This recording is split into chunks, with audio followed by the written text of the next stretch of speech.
আসসালামু আলাইকুম ওয়া রাহমাতুল্লাহি ওয়া বারাকাতুহু। ভাই মাদ্রাসা থেকে জি হযরত জি আদায় এসেছেন। লাও সকালবেলা থেকে এদের জ্বালাতন শুরু হয়ে গেল, এখনো পর্যন্ত ধান ঝরানো শুরু হলো না, আর এদের ডাকা হাঁকা শুরু হয়ে গেল। এদের দায়ে খামারের রাত পর্যন্ত হচ্ছে না। জি সালামের উত্তর তো দিলই না, বরং বলছে কি বলছে? লাও সকালবেলা থেকে এদের জ্বালাতন শুরু হয়ে গেল, এখনো পর্যন্ত ধান ঝরানো শুরু হলো না, আর এদের ডাকা হাঁকা শুরু হয়ে গেল। এদের দায়ে খামারের রাত পর্যন্ত হচ্ছে না। ঠিক আছে, এই ভাইয়ের বাড়ি যাও। আসসালামু আলাইকুম ওয়া রাহমাতুল্লাহি ওয়া বারাকাতুহু। ভাই মাদ্রাসা থেকে জি আদায় এসেছেন। কোথাকার মাদ্রাসা? বর্ধমান জেলার একটি মাদ্রাসা। এলাকার মাদ্রাসায় সব দেওয়া হয়ে গেছে। এসব মৌলবীর সিজনের ব্যবসা। বাড়িতে ধান আসতে না আসতে বাড়িতে মৌলবী ফকেতে লাগে। এরা জানে না যে একটি ধানের দাম না আনতে কত টাকা খরচ হয়। ট্রাক্টরের খরচ, সারের খরচ, মুনিশের খরচ, মনে হচ্ছে দুই মুখ সমান। এবার মৌলবীকে দিতে হলে ঘর থেকে দিতে হবে। জি সালামের উত্তর তো দিলই না, বরং উল্টো পাল্টা বকছে। ঠিক আছে, এই ভাইয়ের বাড়ি যাও। আসসালামু আলাইকুম ওয়া রাহমাতুল্লাহি ওয়া বারাকাতুহু। ভাই মাদ্রাসা থেকে জি আদায় এসেছেন। আর মৌলবীদের জ্বালা কবে যে শেষ হবে?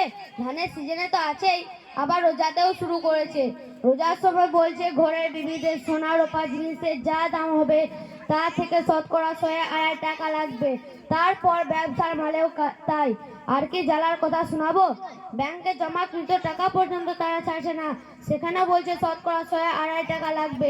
এদের জন্য মনে হচ্ছে সব কিছু ছেড়ে দিয়ে জঙ্গলে বাস করতে হবে। লাও এসেছো যখন এক থালা ধান নিয়ে যাও। আসসালামু আলাইকুম ওয়া রাহমাতুল্লাহি ওয়া বারাকাতুহু। ওয়ালাইকুম আসসালাম ওয়া রাহমাতুল্লাহি ওয়া বারাকাতুহু।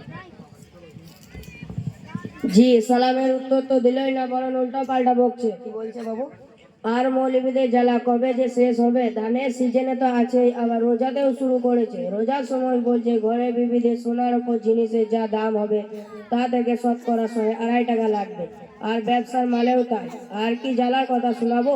ব্যাংকে জমাকৃত টাকা পর্যন্ত তারা ছাড়ছে না, সেখানেও বলছে শতকরা 1.5 টাকা লাগবে। এদের জন্য মনে হচ্ছে সব কিছু ছেড়ে দিয়ে জঙ্গলে বাস করতে হবে। লাও যখন এসেছো এক থালা ধান নিয়ে যাও। এই তিনটি বাড়িতে একই ধরনের কথা।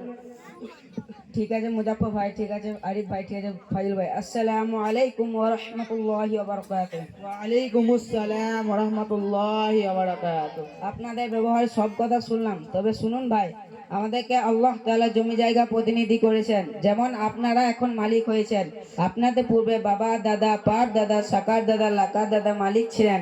অনুরূপভাবে আপনাদের পর সন্তান, তারপর পোতা, সাকার পোতা, লাকার পোতা ইত্যাদি মালিক হবেন। 2 নম্বর, আল্লাহ তাআলা কোরআনে বললেন সূরা ওয়াকিয়া আয়াত নম্বর 64, আআনতুম তাজরাউনাহু আম নাহনুজ জারিউন, অর্থ তোমরা চাষ করো না আমরা চাষ করি। 3 নম্বর, আল্লাহ তাআলা কোরআনে আরো বললেন সূরা বাকারা আয়াত নম্বর 261, আল্লাযীনা ইউনফিকুনা আমওয়ালাহুম ফি সাবিলিল্লাহ ইলা আখিরি আয়া, অর্থ আমি একটা দানা থেকে 7 বা তার বেশি দানা দিই।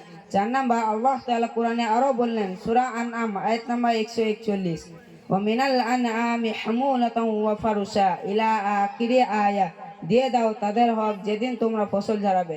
5 নম্বর, পরিমাণের কথা হাদিসে ব্যাখ্যায় রয়েছে, যেদিন ফসল আকাশের পানি দ্বারা উৎপন্ন হয় তাহলে 10 ভাগে 1 ভাগ ওসল লাগবে, আর যদি কেনা পানি দ্বারা উৎপন্ন হয় তাহলে 20 ভাগে 1 ভাগ ওসল লাগবে।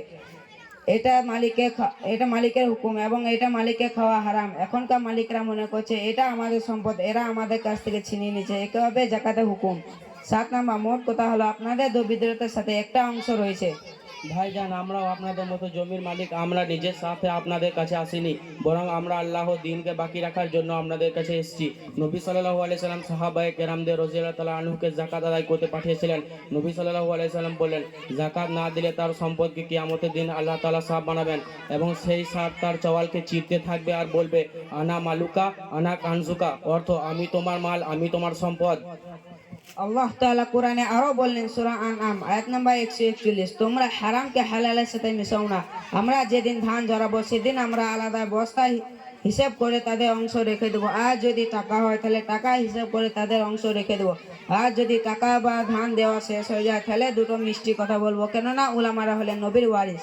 তাহলে তো হুজুর আমরা অনেক গুনাহ করে ফেলেছি, কত গরিবদের হক খেয়ে ফেলেছি, কত আলেমদের সাথে বেয়াদবি করেছি। আজ থেকে তোবা করছি, কোনো গরিবদের হক খাওয়া না করলে আনন্দের সাথে বেয়াদবি ওদের মাল আলাদাই অংশ রেখে দেবো ইনশাআল্লাহ। আমাদের সকল